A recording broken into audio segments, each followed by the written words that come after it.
শেখ হাসিনা পালিয়ে গেছে, শেখ হাসিনা নাই, শেখ হাসিনা চলে গেছে, শেখ হাসিনা পালায় না। ছাত্র জনতার গণঅভ্যুত্থানের মুখে গত বছরের অগাস্টে দেশ ছেড়ে ভারতে পালিয়ে যান বাংলাদেশের ক্ষমতাচ্যুত প্রধানমন্ত্রী শেখ হাসিনা। একাধিক মামলায় গ্রেপ্তারি পরোয়ানা থাকায় শেখ হাসিনার বিরুদ্ধে আইনি পদক্ষেপ শুরু করেছে আন্তর্জাতিক অপরাধ ট্রাইব্যুনাল। এরই মধ্যে তাকে ফেরত দিতে ভারত সরকারের কাছে আবেদন জানিয়েছে অন্তর্বর্তী সরকার। আর ফেরত পাঠানোর অনুরোধের মধ্যেই জানা গেল ক্ষমতাচ্যুত প্রধানমন্ত্রীর ভিসার মেয়াদ বাড়িয়েছে ভারত সরকার। এক প্রতিবেদনে এ তথ্য জানিয়েছে দিল্লি ভিত্তিক সংবাদ মাধ্যম হিন্দুস্তান টাইমস। হাসিনাকে প্রত্যর্পণে ঢাকার পক্ষ থেকে ক্রমবর্ধমান চাপের মধ্যেই তার ভিসার মেয়াদ বাড়িয়েছে ভারত। তবে ভারত ঠিক কবে শেখ হাসিনার ভিসার মেয়াদ বাড়িয়েছে তা এই প্রতিবেদনে উল্লেখ করা হয়নি। প্রতিবেদনে বলা হয়, গত বছরের 5 অগস্ট আওয়ামী লীগ সরকারের বিরুদ্ধে ছাত্র জনতার আন্দোলনের মুখে শেখ হাসিনা বাংলাদেশ ত্যাগ করেন এবং তখন থেকেই তিনি ভারতে অবস্থান করছেন।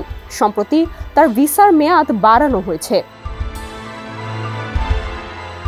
প্রতিবেদনে আরও বলা হয়েছে, ভারতের স্বরাষ্ট্র মন্ত্রণালয় এবং স্থানীয় foreigners regional registration office Sheikh হাসিনার ভিসার মেয়াদ বাড়ানোর এই প্রক্রিয়ায় যুক্ত ছিল।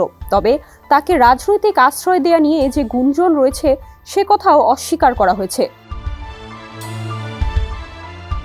শিয়া বাটার ও ভিটামিন ই সমৃদ্ধ lily glam beauty soap. Lily, always beautiful. ভারতীয় সূত্রগুলো জানিয়েছে, ভারতে অবস্থানের সুবিধার্থে সম্প্রতি বাংলাদেশের সাবেক প্রধানমন্ত্রীর ভিসা বাড়ানো হয়েছে। ভারতে শরণার্থী এবং অ্যাসাইলামের কোনো সুনির্দিষ্ট আইন নেই উল্লেখ করে দেশটিতে হাসিনার অ্যাসাইলাম মঞ্জুরের জল্পনা উড়িয়ে দিয়েছে সূত্রটি।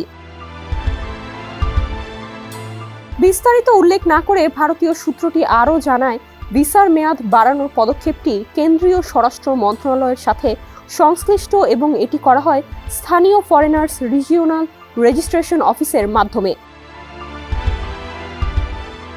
এদিকে মঙ্গলবার বিকেলে ফরেন সার্ভিস একাডেমিতে সমসাময়িক বিষয়ে প্রেস ব্রিফিংয়ে উপ প্রেস সচিব বলেন, বিভিন্ন অপরাধে 97 জনের পাসপোর্ট বাতিল করা হয়েছে। এর মধ্যে জুলাই বিপ্লবে গণহত্যায় জড়িত 75 জন এবং গুমের সঙ্গে যুক্ত থাকায় 22 জনের পাসপোর্ট বাতিল করা হয়।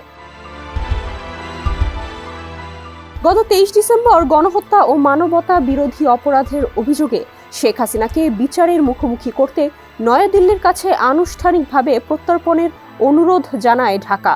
গত রোববার ফরেন সার্ভিস একাডেমিতে সমসাময়িক ইস্যু নিয়ে ব্রিফিংয়ে প্রেস সচিব বলেন, শেখ হাসিনাকে ফেরত আনার চিঠির কোনো উত্তর এখনও ভারত দেয়নি।